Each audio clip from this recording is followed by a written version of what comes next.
Sa kabila ng paulit-ulit na paalala mula sa mga otoridad, ilang kababayan pa rin natin ang nadidisgrasya dahil sa paputok.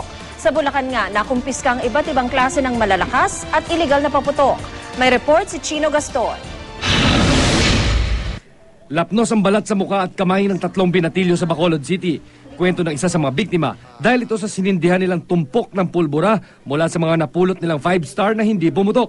Sumabog ang pulbura dahilan para magtamo sila ng 2nd-degree burns. Hindi nalalayo dito ang kwento ng 8 taong gulang na batang ito sa San Nicolas, Ilocos Norte. Nasabugan siya ng napulot na kwiti sa kalsada.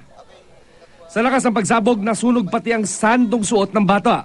Nagtamo siya ng 2nd-degree burns. Problema rin ngayon ng kanyang mga magulang ang nainpeksyon niyang sugat. Nilalagnat at hirap kumilos ang bata dahil dito. Sa tala ng Department of Health, umabot na sa 12 ang bilang ng mga nadisgrasya dahil sa paputok simula noong Biyernes. Mahigpit ngayon ang pagbabantay sa bentahan ng mga paputok. Kanina, nakasabat ng halos 100,000 halaga ng mga iligal na paputok ang pulisya sa Bukawi, Bulacan. Ilan sa mga nakumpiska nila ang Kabasi, Atomic Bomb, Og, Plapla, Big Bawang, Bin Laden at Goodbye Philippines.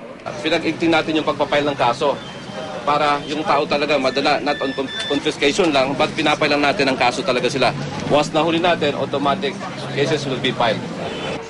Kahit daw paulit-ulit na ipaalala na ipinagbabawal ang mga ito, sadyang may mga tindero at mamimili raw talagang matigas ang ulo. Sakali raw na may mamamataang gumagamit ng malalakas na paputok ngayong Pasko at Bagong Taon, agad itong i-report sa Philippine National Police Hotline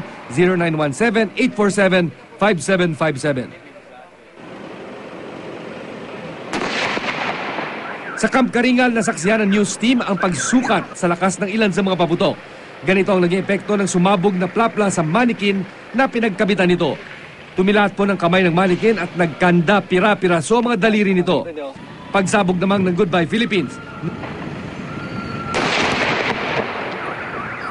nahiwalay ang ulo ng manikin at nahati ang katawan nito sa tindi ng pagsabog. Goodbye Philippines, explosive na ang kategorya niya noon dahil sa lakas ng blast niya.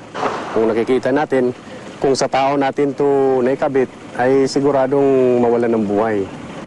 Payo ng pulisya, huwag isakripisyo ang inyong kaligtasan para lang sa isang gabi ng katuwaan. Chino Gaston, GMA News.